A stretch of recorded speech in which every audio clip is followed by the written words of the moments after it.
সন্ত্রাস যেগুলো হচ্ছে বিভিন্ন জায়গায় হচ্ছে, সেগুলো নিয়ে তো আমাদের প্রতিনিধি দল আসছে এবং আমরাও পুরোপুরিভাবে পার্টি থেকে এই কার্যালয় থেকে সম্পূর্ণভাবে প্রত্যেকের ওপর নজর রাখা হচ্ছে। প্রত্যেকটা লোকসভা, প্রত্যেকটা জেলা, প্রত্যেকটা বিধানসভায় কত কার্যকর্তা আছে তাদের ফোন কলের মাধ্যমে তাদের যোগাযোগ রাখা হচ্ছে ডেফিনেটলি, কারোর যেন কোনো অসুবিধা না হয়। এবং সেই জন্য আমাদের টিমও তৈরি করা হয়েছে, সেন্ট্রাল টিমও তারা আসছে, তারা পরিদর্শন করবে।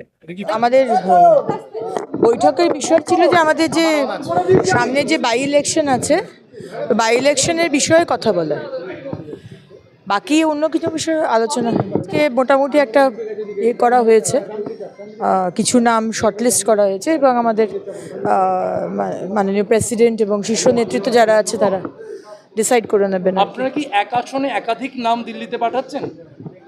হ্যাঁ, 3টে করে নাম, মানে 12টি নাম আপনারা পাঠাচ্ছেন। হ্যাঁ, এই যে উত্তর কলকাতা এবং শহরতলি যে অত্যাচারিত যারা রয়েছেন তারা মহেশ্বরীতে আছেন, তাদের সঙ্গে দেখা করতে। এবং পরশুদিন সকালে আমরা যাব ডায়মন্ড হারবার, জয়নগর এবং সন্দেশখালী, এবং মঙ্গলবার দিন আমরা যাব কুচবিহার। এটা প্রোগ্রাম হয়েছে।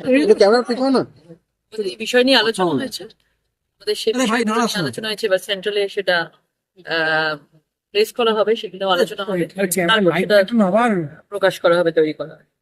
লোকসভা ভোট যেহেতু আপনারা অনেকেই প্রার্থী ছিলেন, কমিটির প্রায় জনাদশেক প্রার্থী আপনারা ছিলেন, ফল নিয়ে কোনো আলোচনা হলো?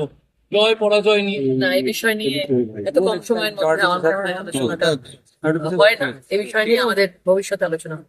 প্রার্থী লকেট চট্টোপাধ্যায় দিল্লিতে গিয়েছিলেন, দিল্লিতে কোনো নেতৃত্বের কাছে আপনার কেন্দ্র নিয়ে কোনো কথা হলো? না, সেরকম গেছিলাম, আমার নিজের অনেক পার্লামেন্টের অনেক কাগজপত্র বিষয় ছিল, সেগুলোর কাজ ছিল।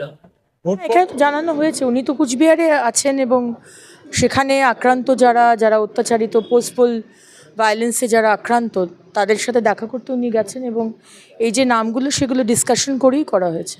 ইলেকশন রেজাল্ট নিয়ে কোনো আলোচনা হয়নি আজকে, শুধু এই আমাদের বাই ইলেকশনের যে বিষয় শুধু সেটাই হয়েছে। আমাদের যে টিম আসছেন দিল্লি থেকে, আমাদের লিড করবেন আমাদের সম্মানীয় এমপি বিপ্লব দেব মহাশয়, আমাদের সঙ্গে থাকছেন সম্মানীয় পুলিশের ডিজি, এক্স ডিজি ব্রিজলালজি, আমাদের সম্মানীয় রবিশঙ্কর প্রসাদজি এমপি, এবং আরেকজন এমপি কবিতা পাতিদার, উনি থাকছেন। এই 4 জনের টিম থাকছেন এবং আমি থাকবো তাদের সাথে, তাদেরকে নিয়ে যাওয়ার জন্য, জায়গাগুলো দেখাবার জন্য আমি তাদেরকে অ্যাকম্পানি করবো এবং আমার সাথে আরও অনেকেই থাকবেন। না, এ তো স্বাভাবিক ঘটনা যে প্রার্থী যখন কোনো নির্বাচনে লড়াই করে এবং তাকে যখন 3 লক্ষ, 4 লক্ষ, 5 লক্ষ লোক ভোট দেয়, সে জিতুক অথবা হারুক, সেই 5 লক্ষ লোক তো তার উপরে আস্থা রেখেছে, অতএব তাদের প্রতি তার দায়িত্ব শেষ হয়ে যাবে। কি করে শেষ হয়?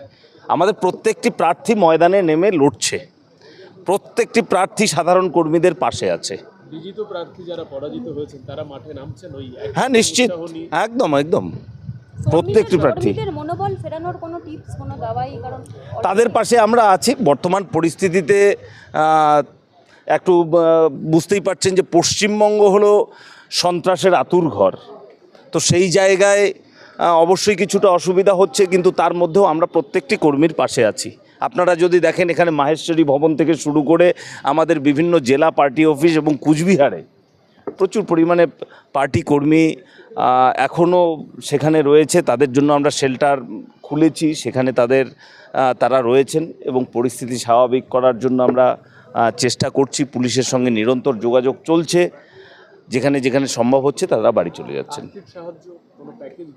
না, সে ধরনের এখনও কোনো ঘোষণা হয়নি, ঘোষণা হলে জানতে পারবেন।